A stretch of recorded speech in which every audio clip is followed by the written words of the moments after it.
Hello students, आज मैं आपको टॉपिक पढ़ाऊंगा वो है टाइप्स ऑफ फ्रिक्शन। अच्छा, साइंस में ये आपका चैप्टर नंबर 12 है।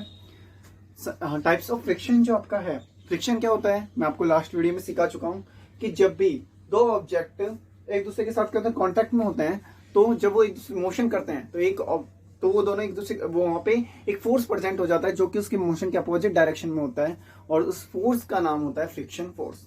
ठीक है, जब भी दो ऑब्जेक्ट मोशन कर रहे हैं उनके बीच में एक फोर्स अपीयर हो जाता है, दैट्स जो उसके मोशन का अपोज करता है, उसको हम बोलते हैं फ्रिक्शन फोर्स।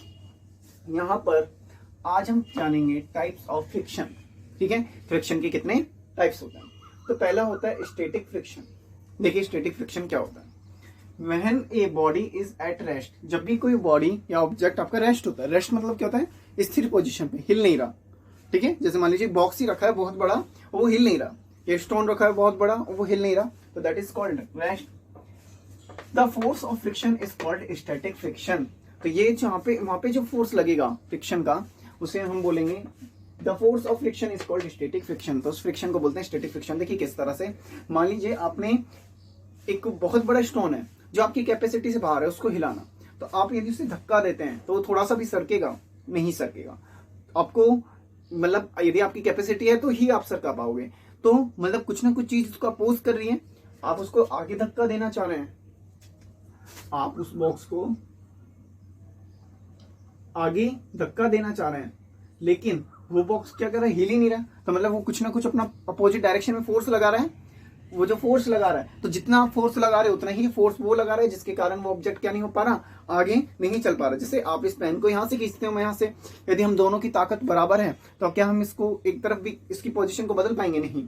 तो हम जब ऑब्जेक्ट को धक्का दे रहे हैं तो उसमें इतना फ्रिक्शन, वो हिल नहीं रहा। उसका रीजन क्या हुआ कि वो यदि स्टैटिक या रेस्ट पे है तो वहां पे जो फ्रिक्शन फोर्स प्रेजेंट होता है वो क्या होता है, स्टैटिक फ्रिक्शन होता है, और ये ऑलवेज इक्वल होता है opposite to the applied force. जितना हम फोर्स लगा रहे हैं वो ऑब्जेक्ट नहीं हिल रहा, तो मतलब वो उतना ही, जैसे मान लीजिए मैंने 5 न्यूटन का फोर्स लगाया तो ऑब्जेक्ट भी 5 न्यूटन का ही फोर्स हमें वापस बैक लगा रहा है।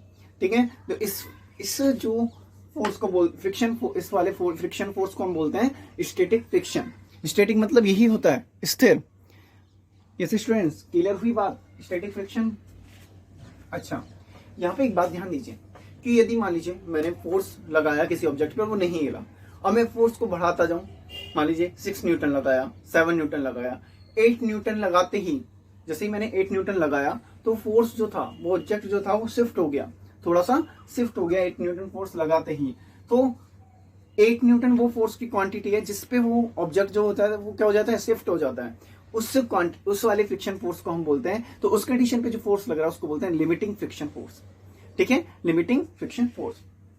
तो वो फोर्स हमें अप्लाई करना पड़ता है जब ही वो ऑब्जेक्ट यदि रेस्ट पे है तो वो क्या कर पाएगा, मोशन कर पाएगा। चलो आइए नेक्स्ट हम देखते हैं स्लाइडिंग फ्रिक्शन। यदि कोई भी स्लाइडिंग मतलब होता है खींचना, ठीक है, किसी भी सरफेस के ऊपर किसी को हम खींच रहे हैं, तो स्लाइडिंग फ्रिक्शन क्या हो गया, the friction force which oppose the actual relative sliding motion between two contact surface.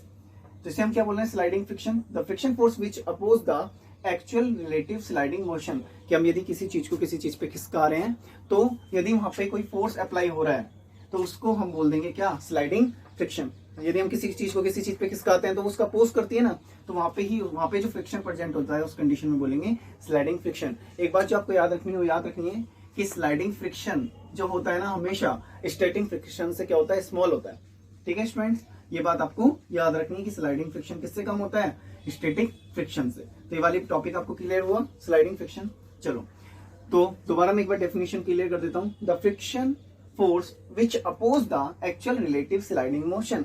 वो फ्रिक्शन, जब कोई भी चीज खिसक रही है तो जो अपोज कर रहा है उसके खिसकने का, उसकी स्लाइड होने का जो फ्रिक्शन फोर्स अपोज कर रहा है, तो उस कंडीशन में जो फोर्स अपीयर होगा अपोजिट डायरेक्शन में, उसको हम स्टूडेंट्स क्या बोलेंगे, उसको हम बोलेंगे स्लाइडिंग फ्रिक्शन।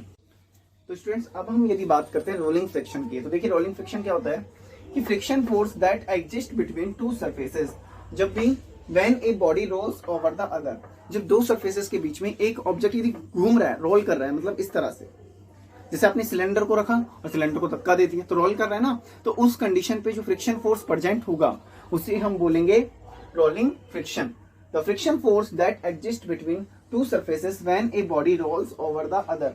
जब एक ऑब्जेक्ट दूसरे ऑब्जेक्ट पे क्या करता है, रोल करता है, तो वहां पर जो आपका फ्रिक्शन प्रेजेंट होता है उसको हम स्टूडेंट क्या बोलते हैं, रोलिंग फ्रिक्शन बोलते हैं। तो मैं इसकी डेफिनेशन को आपको और क्लियर करता हूं। तो रोलिंग फ्रिक्शन क्या होता है कि जब भी कोई दो सरफेस एक दूसरे पे क्या करती हैं, रोल करती हैं। एक सरफेस, एक ऑब्जेक्ट यदि दूसरी सरफेस पे क्या कर रहा है, रोल कर रहा है, two surfaces when a body rolls over the other, दूसरे सरफेस पे यदि कोई बॉडी रोल कर रही है तो वहां पर जो फ्रिक्शन फोर्स जो उसका अपोज करेगा उसके मोशन का, उसको हम बोलेंगे रोलिंग फ्रिक्शन। अच्छा स्टूडेंट्स, एक बात याद रखना कि जो रोलिंग फ्रिक्शन होता है ना, वो स्लाइडिंग फ्रिक्शन से हमेशा कम होता है।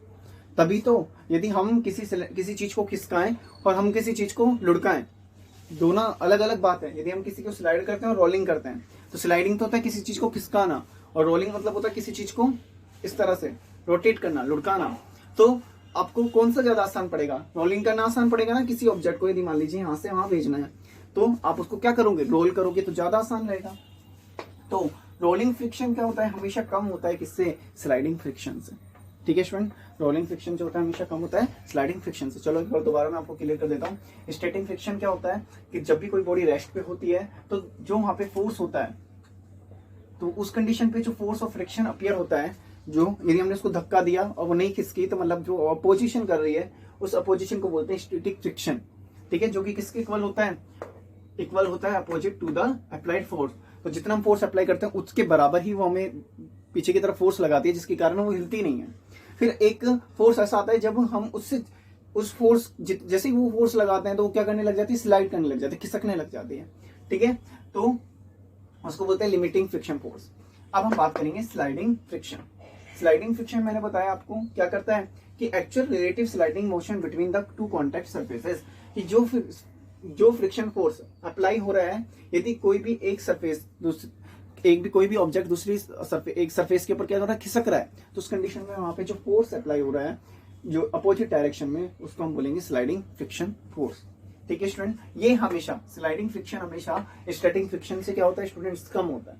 याद रखिएगा, स्लाइडिंग फ्रिक्शन स्टैटिक फ्रिक्शन से हमेशा कम होता है। रोलिंग फ्रिक्शन अभी मैंने बताया, कोई भी एक सरफेस पे कोई ऑब्जेक्ट रोल कर रहा है, तो वहां पर जो फ्रिक्शन फोर्स अपीयर हो रहा है उसको हम बोलेंगे रोलिंग फ्रिक्शन, और जो रोलिंग फ्रिक्शन फोर्स होता है वो हमेशा स्लाइडिंग फ्रिक्शन से कम होता है। इसलिए किसी चीज को रोलिंग करना, लुढ़काना, उसको खिसकाने के कंपेयर में क्या होता है, बहुत आसान होता है। बात समझ में आई क्यों, क्योंकि रोलिंग फ्रिक्शन क्या होता है, कम होता है स्लाइडिंग फ्रिक्शन से। ठीक है स्टूडेंट्स, आज की वीडियो में इतना ही। तो आप सभी वीडियो को कंप्लीट देखें और पढ़ाई करते रहें। Thank you.